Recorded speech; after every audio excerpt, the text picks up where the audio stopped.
On guard. Little break. 3. Elegant. Touché, monsieur. Beautiful hit. Thank you, monsieur. On guard. Great. 3. Elegant. Touché, monsieur. You're too fast for me. Second round goes for you. It all depends on the third day. On guard. Great. 3. Elegant.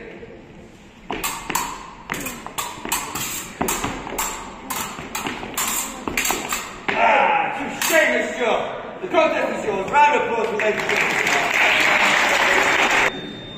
Lovely. So extension of the arm, pushes off on the back leg and straightens it, lands on the front leg, bends the knee, makes the hit. Absolutely smashing.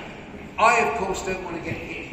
So I have a series of parries that can set aside David's blade, and we generally divide, for the purpose of attack and defence, the body into 4. So we have a line running horizontally across the chest, vertically down through the centre. So you've got high right, high left, low left.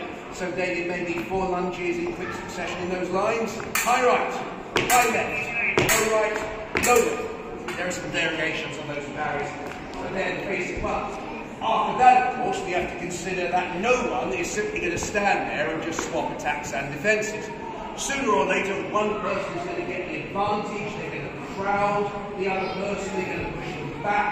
But here's the thing, how do you move forward on a lunge when you're already fully extended? The answer is you bring your back leg up so that you can make a second lunge.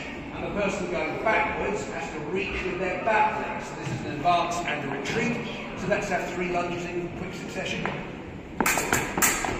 Oh, nicely done with a little deceit at the end to make the hit.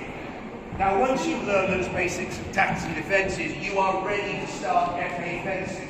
Why is it all so simple?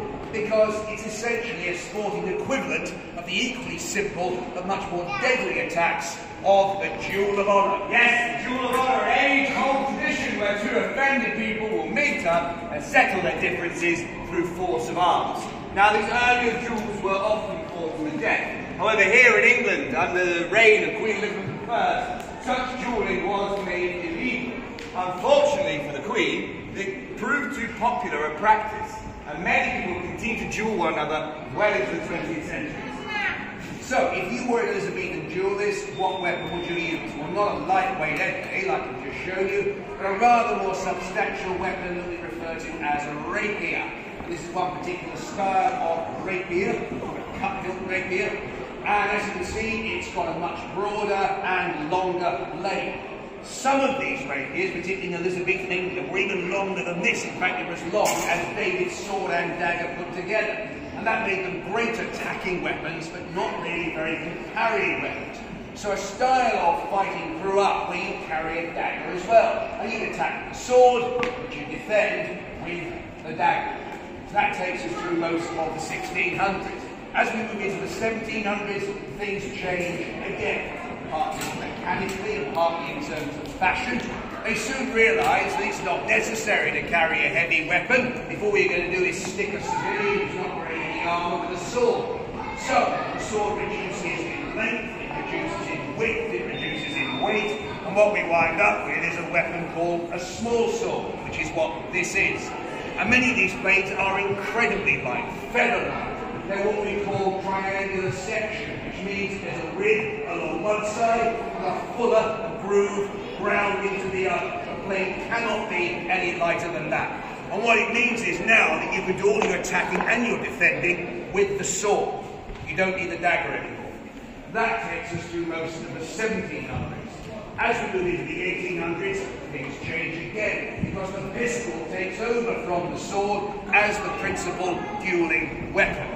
And this is exactly the same time as countries all over Europe begin legislating to try and get rid of the duel altogether. Well, except in France, of course. There's always France. In fact, the last Duel of Honour to happen in France happened as late as 1967. If you don't believe me, you can go and watch it. The entire duel was filmed. Now, of course, these later duels were not fought to the death. They're fought to what is known as first blood. The idea is to get a cut, nick or wound, and the duel is over, satisfaction achieved, and the two offended parties can go their own ways. But don't underestimate me. These later duels are still undertaken with a great deal of seriousness, as the reputation of the losing party can be damaged forever. So what we're going to do now is talk to you a little bit about one of these late 19th century French duels that took place during a military scandal which has become famously known as the Dreyfus Affair. Yes, Captain Alfred Dreyfus was a military officer who served the French army.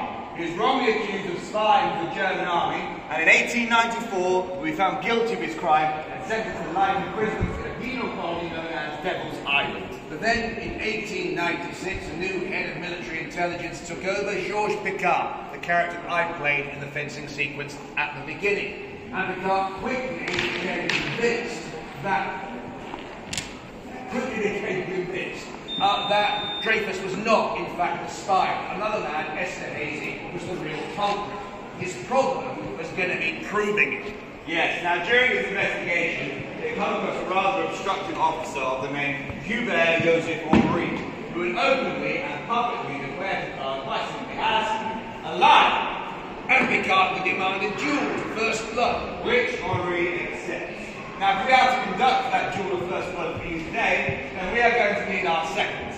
Now, our seconds are friends or associates of the duelists who are there to ensure that fair play is enacted upon. However, being Keith, we don't have many friends. So today, you are going to be our seconds instead. So you lovely people shall be my second. You lovely people shall be Keith's second. We're not forgotten about you wonderful people. You shall be the final judges in today's duel. Now it's very simple really. We're going to fight. And we're going to hit one another, hopefully. And when we do hit one another, we're going to ask our seconds to check for blood. If you see blood, you shout, "First blood!" The duel is over. If you see no blood, you shout, "No blood!" And we carry on fighting. Sounds good? Make sense? Yeah? Excellent. Well, it is a rather distasteful rematch on the way. Yes, and this time you're not duelling over a bottle of wine, are you, Major Henri? We're duelling for our own.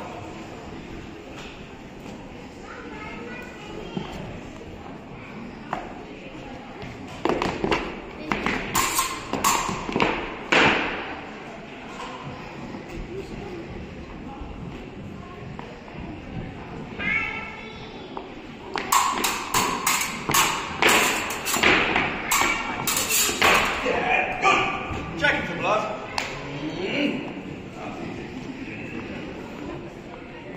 See any blood? No No blood. Is that wrong with my sword? You're really on technique.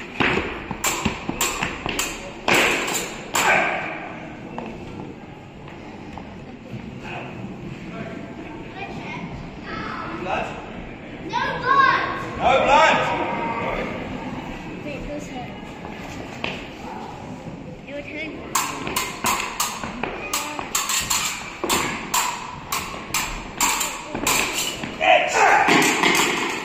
No blood, You look like an honest soul. You look like an honest soul. no. No blood. See blood? First blood! First blood. And thus Georges Picard won the duel and honour was satisfied. Thank you.